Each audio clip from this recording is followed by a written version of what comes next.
اس میں کفار اور مسلمان دو طرح کے لوگ شامل ہیں۔ مسلمانوں میں کمزور ایمان والے نیو مسلم تاکہ وہ اسلام پر قائم رہ سکیں، اور وہ غیر مسلم جو اسلام قبول کرنے کی طرف مائل ہوں، اور جس علاقے میں مسلمانوں کا سربراہ غیر مسلم ہو اور مسلمانوں پر ظلم کرتا ہو، اس کے شر سے مسلمانوں کو بچانے کے لیے اس کو اس زکوٰۃ سے کچھ حصہ دیا جا سکتا ہے۔ یعنی مسلمان جو نئے مسلمان ہوئے ہوں ان کو اسلام پر پختہ رہنے کے لیے زکوٰۃ دی جا سکتی ہے، اور ایسے غیر مسلم جو اسلام کی طرف مائل ہوں، ان کے کلمہ پڑھنے کی امید ہو تو ان کو بھی دی جا سکتی ہے۔ اور ایسا جو غیر مسلم ہے جو مسلمانوں کے علاقوں پر ظلم کرواتا ہے یا مسلمانوں پر شر پھیلاتا ہے، اس کے شر سے مسلمانوں کو یا اس علاقے کو بچانے کے لیے اس کو بھی زکوٰۃ میں سے کچھ حصہ دیا جا سکتا ہے تاکہ وہ مسلمانوں پر ظلم کم کرے۔ پانچواں، وفر رقاب، مسلمان غلام یا لونڈی کو آزاد کرانا، اسے اس کے آقا سے خرید کر کے آزاد کیا جائے، یا غلام مکاتب سے مراد وہ غلام جس نے اپنے مالک سے مخصوص رقم کا عوض آزادی حاصل کرنے کا تحریری معاہدہ کر رکھا ہو۔ اس کے اندر مسلمان قیدی بھی شامل ہیں، لہٰذا امام احمد، امام ابن تیمیہ، امام ابن باز اور امام ابن عثیمین رحمہ اللہ اور مجمع الفقی کے فتوے کے لحاظ سے مسلمان قیدی بھی شامل ہیں، ان کو بھی چھڑایا جا سکتا ہے۔ چھٹا، والغارمین، مقروض، اس میں دو طرح کے لوگ ہیں، اپنے لیے مقروض ہونا،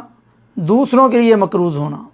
اپنے لیے مقروض ہونا، ایسا مقروض جو اللہ اور اس کے رسول صلی اللہ علیہ وسلم کی نافرمانی میں مقروض نہ ہوا ہو اور اس کی ادائیگی بہت مشکل ہو اور اس کے لیے دکھ اور پریشانی کا باعث بن گئی ہو، تو اس کو اس قدر دیا جائے کہ قرض کی ادائیگی آسان ہو جائے، یعنی یہ قرض جائز مقصد کے لیے لیا گیا ہو، گناہ اور اللہ اس کے رسول صلی اللہ علیہ وسلم کی نافرمانی یعنی حرام کاموں کے لیے یہ قرض نہ لیا گیا ہو، یا کسی کو چٹی پڑ گئی ہو، یا کاروبار شدید نقصان اور خسارے میں جانے کی وجہ سے مقروض ہو گیا ہو،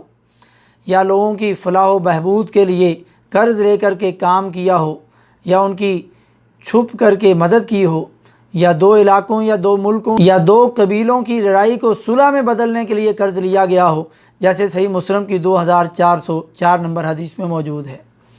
ایک بار میں نے سنا تھا، اس کی میں نے تحقیق نہیں کی، کہ علامہ ابن باز رحمہ اللہ جب فوت ہوئے تو ان پر بہت زیادہ لاکھوں یا کروڑوں کی تعداد میں ان کے پاس قرض تھا، جو انہوں نے لے کر پوری دنیا کے مسلمان علماء پر، فقراء پر وہ خرچ کرتے تھے۔ تو ان کی وفات کے بعد کسی امیر نے، سعودی کسی شہزادے نے ان کا یہ سارا قرض اتارا۔ تو ایسے لوگ ہیں جو اپنی ذات کے لیے مقروض نہیں ہوئے، بلکہ وہ لوگوں کی فلاح و بہبود کے لیے وہ خرچ کرتے رہے، اللہ ان پر رحم فرمائے۔ ساتواں، وفی سبیل اللہ، سے مراد جہاد ہے، جہاد فی سبیل اللہ، اور یہی راجح اور زیادہ صحیح قول ہے، یعنی آلات حرب اور جہاد کا اسلحہ اور مجاہدین کی ضروریات کو پورا کرنے کے لیے خرچ کرنا۔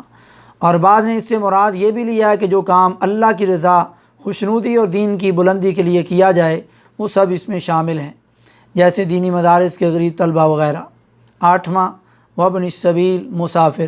وہ مسافر جو کسی جائز مقصد کے لیے اپنے گھر اور علاقے سے دور ہوں اور سفر خرچ ختم ہو جائے یا اس کا کوئی نقصان ہو جائے، کوئی پرس چوری ہو گیا، رقم گم ہو گئی، چاہے وہ اپنے علاقے میں مالدار ہی کیوں نہ ہو، لیکن اگر وہاں کوئی جاننے والا ہو تو اس سے ادھار لے کر کے ضرورت پوری کرے اور وطن واپس آ کر کے اس کو اس کے پیسے لوٹائے جتنے اس نے اس سے لیے ہیں۔ اگر ایسا ممکن نہیں ہے، کوئی جاننے والا نہیں، تو پھر اس مسافر کو بھی اس زکوٰۃ کے پیسوں میں سے اتنا دیا جائے جس سے وہ اپنے گھر کو لوٹ آئے۔ یہ وہ 8 قسمیں ہیں۔ اگر یہ 8 طرح کے لوگ حرام کاموں میں ملوث نہ ہوں تو ان کو زکوٰۃ دینی چاہیے، یا ان 8 میں سب پر خرچ کریں یا ان 8 میں سے کسی ایک پر بھی خرچ کی جا سکتی ہے۔ آگے اللہ تعالیٰ نے فرمایا فریضۃ من اللہ، یہ اللہ تعالیٰ کی طرف سے فرض ہے، واللہ علیم حکیم، اور اللہ تعالیٰ بڑا علم والا اور حکمت والا ہے۔ تو زکوٰۃ خرچ کرنے کے لیے یہ 8 مصارف ہیں، ان 8 کے علاوہ فرضی زکوٰۃ کسی کو ادا نہیں کی جا سکتی۔ واللہ اعلم بالصواب۔